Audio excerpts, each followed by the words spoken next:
All right, welcome back. Today we are going to be talking with David Wilburn. He is the creator of Plainer Jane. It's a Kickstarter that I first saw on the Facebook group IndieWire, and then I checked it out, and I it seemed really interesting. So I thought it'd be something that everybody would like to possibly know about. So I thought I'd bring David in, and he agreed. So let me just go ahead and bring him in, and we'll get started. Hi, How's it going? it's going well.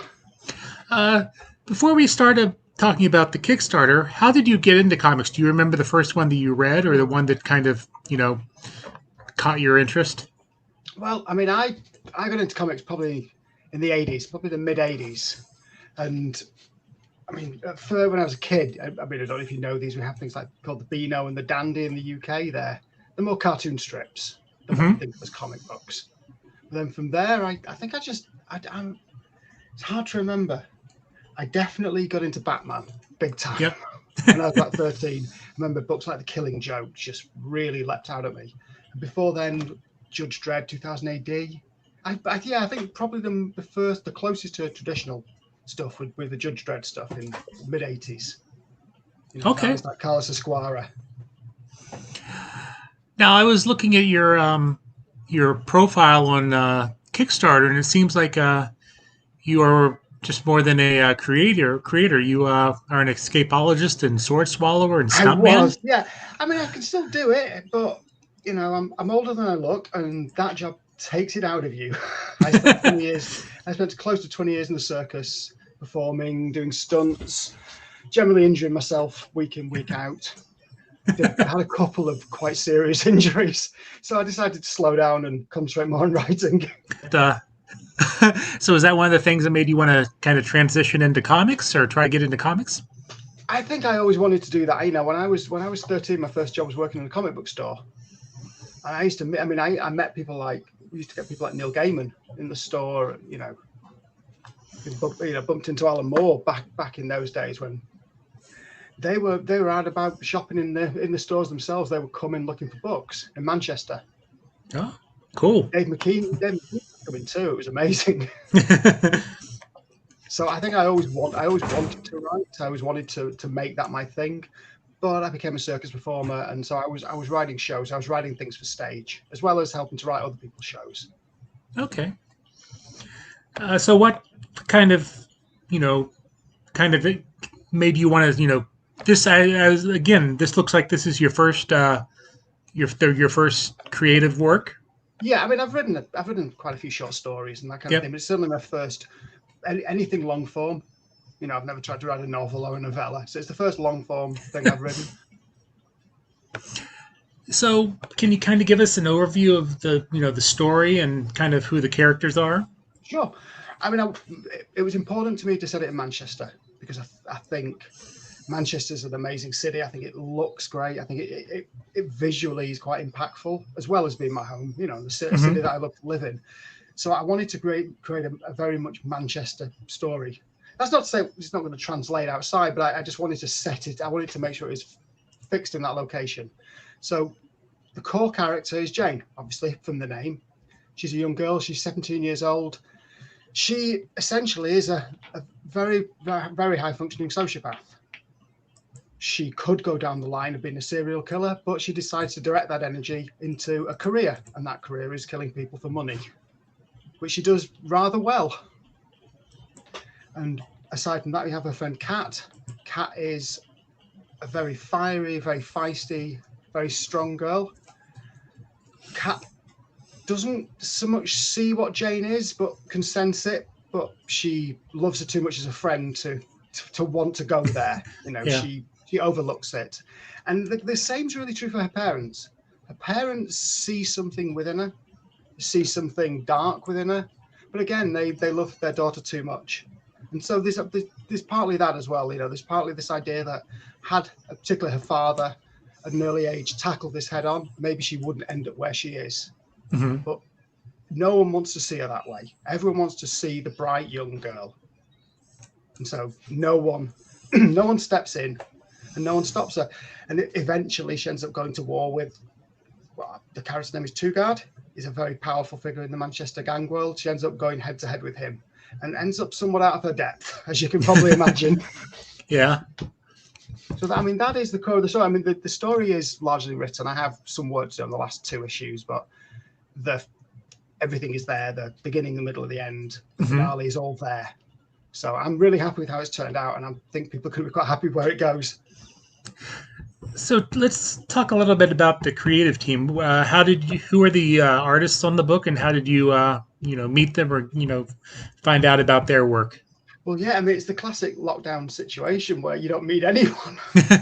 These are all people I found on Facebook. These are people that I spent a long time looking. I must have looked at 50 sequential artists because that was what I first wanted, to get the right artist.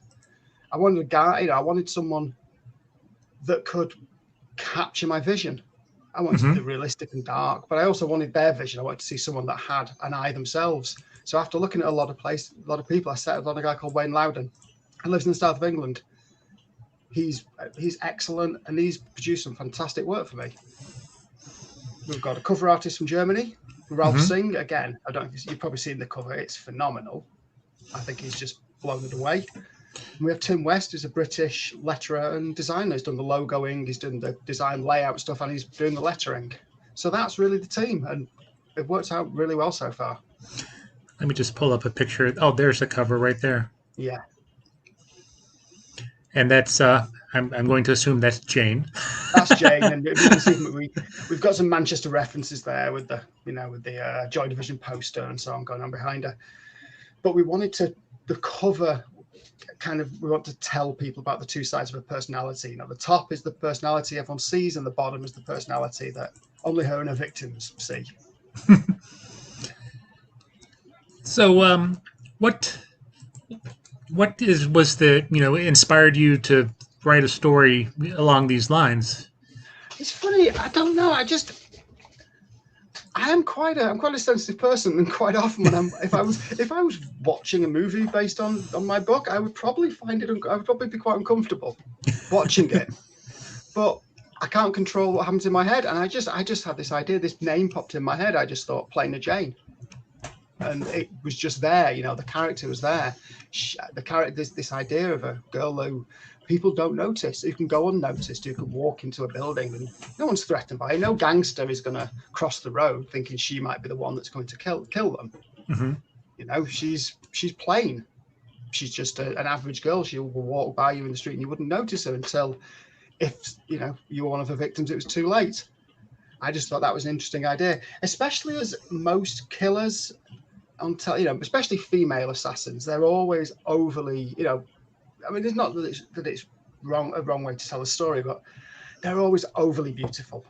They sell this idea of the femme fatale. But I wanted to move away from that, and I wanted to say, okay, here's someone you wouldn't notice, the classic grey man, if you will. Oh, that is an interesting take on it, because I get where you're coming from. That let's say Hollywood, they always have the female assassin as being somebody who's would stick out in the crowd. Yeah, exactly. Same with, I love the show Killing Eve, but you would notice her. Would, if you know the character Villanelle, you would notice her. Everyone would notice her. They would there would be 50 people ready to describe the assassin as she left the scene. So, the art style of the book it's black and white, but you have, when there's blood in the scene, I've noticed in the sample that you have the red, and I like how that kind of sets a tone for the book. Yeah, I think so. I think it's got a nice noir feel to it. I wanted the reds to jump out, and I think if you put the reds as your only color, they just pop out, especially on pages where there's a lot of killing. They jump out and just set the scene very nicely. So this is your first experience with Kickstarter. Are you surprised at the reaction that the book has received? Yeah, it's been going really well. I'm really pleased, especially that first. I thought I'd put it on, and then day one I might get £10 or $10, however you want to put it. And I think in the first hour it was up to about £750, about $1,000. It was extraordinary. I mean, it's obviously slowed down a fair bit since then, but it got to its goal after 10 days. and it's carried on slowly climbing. Really, Yeah. really pleased. I think we just had I'm just watching the screen. I think we just had a new backer. Brilliant. Oh, that's excellent. So, um, what are the reward levels that, if people decide to, back the campaign, that they can receive? Well, I mean, I must admit, I'm a Kickstarter newbie, so I probably haven't quite got the rewards. The extra rewards, right? I've done my best. Obviously, Hmm. the first rewards are the physical and the digital copy of the book, and then I'm trying to offer people things like stickers and postcards, but also rewards that that they can kind of hold on to. I've arranged to have A4 high quality art paper prints done of various pages. Though people can get those signed by the artists as well. I've also decided to put 10 pages of the original art, so there, because Hmm. the cover's digital, so obviously there's no original art as such for that. But it was important to me to go down the kind of retro, down the retro path. So all the sequential art, that's all hand drawn. So those pages are available. People, I think that's the big one. I think, Yeah. especially if the book takes off, to have original art from the issue one is going to be great for people, I think. Yeah. I also like how you have put up the sample PDF for people to look at. Because I think that kind of gives them an idea of, what to expect. Yeah, yeah. Was I that mean, I think some people will read it and say this is not for me, and some people will read it and say, this is for me, and that's great. I want to find my audience. I don't want someone to buy it and think this wasn't the book I wanted to read. So I was happy to do that. I was happy to let people see the first 10 pages and make an informed decision, if you will. Oh, I think that's something you really don't get a lot of on Kickstarter, and I No, think that's no, I noticed a that. good thing. Yeah, I noticed a lot of the time, because I've backed a few things, and you're kind of guessing at what it is that you're backing. Not all the Right. time, sometimes. So did I hear the is the first issue completed or The first, almost? yeah, just a couple more pages to draw, so there's not a lot to do in the first issue. I was actually going to order all the extra stuff today from the printers, all the stickers, postcards, all that kind of stuff's ready to go. So today or tomorrow, I'm going to get that ordered, so that'll all be ready. So, all being well, we shouldn't have any holdups. So is this? It sounds like it's a mini series to start off with. Could it, Yes. maybe eventually become an ongoing if it does well, or? Yeah. Well, I mean, I've got the full story, if you will, ready. Like I Hmm. say, pretty much everything's written, so it's just a little bit to write. So it's going to be 7 issues, Okay. and then I do have an idea for where it could go after the ending. The ending doesn't completely close it all off. The ending Okay. does leave it open. So if the support's there, there'll be Plainer Jane 2. Getting Plainer Jane 1 out is the big challenge at the Right. moment. So you said that you've this is your first time writing comics, but you've written short stories. Is there like a learning curve that you had to I mean, grasp it because you're talking panels and stuff like yes, that? I started writing Plainer Jane 3 years ago. I probably didn't really start writing Plainer Jane until a year ago, because that first 2 years was learning how to communicate the idea with an artist, learning how to write so an artist could understand it, learning how to lay the beats out so the Hmm. pages make sense, learning how to break it down into sections so the kind of bigger beats make sense, in a way that you don't, you just, it kind of, there's that kind of thing in performance that the same thing happens on stage. I used to do 30-minute shows, and you had to have these series of beats through the show, culminating in a big beat at the Right. end. So it's not that I didn't understand the rhythm, it's that I didn't understand how to translate the rhythm into the written word. So yes, that probably took me about 2 years of work. And I was posting things on Facebook, and I was just asking people, look, just critique this. Tell me it's terrible. If you want to tell me it's terrible, I don't care. I just want to learn. I think you have to be willing to learn, and sometimes that's painful. Sometimes that's 50 people saying you're terrible. And Then one person says, but if you change this, you might be a bit better, and then you learn. And when you started working with Wayne, did he kind of help you, take your ideas and help you Yes, I would. I mean, formulate them? I guess. I think so. And he's a. I'll say he's a direct. He's a very direct person. You know where you stand with him, and I do like that. I appreciate that because there's never any confusion. If he didn't like something, he would say so. Hmm. Yeah, you know where you stand. And some people wouldn't like that. Some people would like that. I personally like that. I like that kind of communication. I think if I was creating a comic book for the first time, I think that would probably be very useful. It really is. It really is. Have someone who isn't just because in the end, writer artist relationship can be an employer employee relationship. So that you might fear that person's just saying yes because they want the job. But Hmm. with Wayne, I don't feel that. I feel like he says what he feels, and he isn't trying to please you. He's trying to make his art the best it can possibly be. So that then that's excellent. That's what you need. So, is there anything that maybe I haven't asked you about that you wanted to say about your project, or No, I mean, no, I think you've covered. I think you've covered everything, and I really appreciate you giving me the time. Actually, this is a new thing for me. I've never been interviewed over the internet.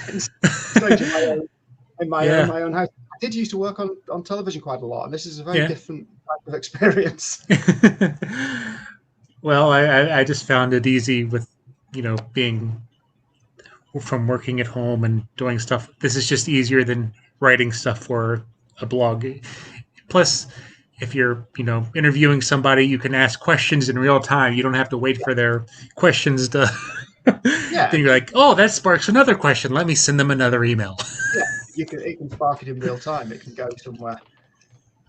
Yeah, it can go somewhere organically, shall we say? Yep. So, are you currently reading anything that you would suggest that people check out?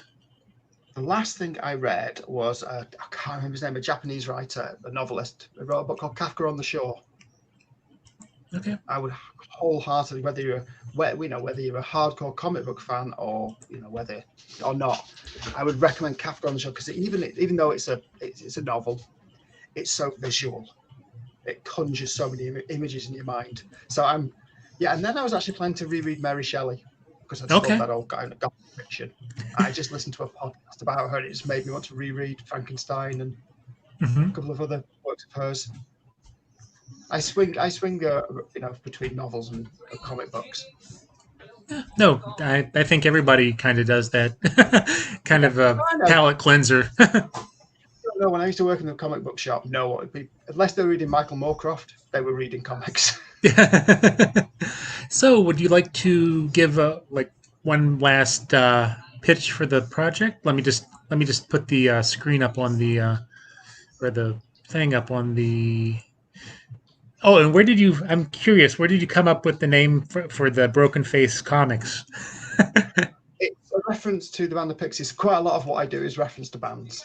So Okay. because the band it's got a broken face, that song because they're from Yeah. New York. So yeah, the Pixies reference. Yeah, pretty much everything I do is a reference to some band or another.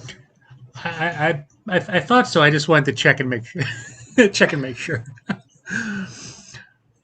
All right. So give us tell us again about the project, about what people can expect, What and can people expect? why they should check your project out.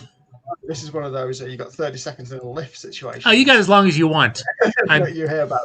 Why should they check it out? Because I think it's a really good story. Because I think Jane and Kat and Tugard in particular are really interesting characters. I think they're all, I say so myself, but I think they're fleshed out, and I think they have a real life, both on the comic and off the comic. It's a great story about a girl who kills people for money because if she wasn't doing that, she'd probably just be a serial killer. So she may as well make a living out of it. And I so are think there's that's about it. besides the Kickstarter, which I'll include the link in the show notes. Are you on social media? Yes, I've got. I'm on Facebook. as Broken Face Comics. I'm on Instagram as Broken Face Comics, and I'm on Twitter as Broken Face Comics. I try to keep it all the same. No, that's smart marketing. Well, when this is done, I want to be able to help other people launch Yeah. stuff and help other people put their stuff out there. So having a name to do that under seemed important from the start. All right. Well, let me just bring up my end screen, but I want to thank you for taking the time to talk to us. Thank you. Thank you for, Continued good luck with the Kickstarter. I think you have 11 more days or so. Yeah, it finishes on the 18th, so I've got 17 more days. I made it a little bit longer than it should have been. That's another lesson I've learned. Yeah. Well, I would say if it was your first one, then maybe a little longer, especially in this day and time would probably be. It's probably for the better. Yeah, true. True. Just it ended up being 42 days, which is the Hitchhiker's Guide to the Galaxy fan. I appreciated. Yeah. All right. Well, again, I want to thank you for taking the time to talk with us. And anytime you have, if you do the next issue or the next couple issues, and you'd like to come back and we'll talk some more, you're more than welcome. Love to. Thanks a lot for having me. Oh, thank you. Thanks for taking the time, and stay safe and stay healthy. You too. All right. Later. Bye-bye.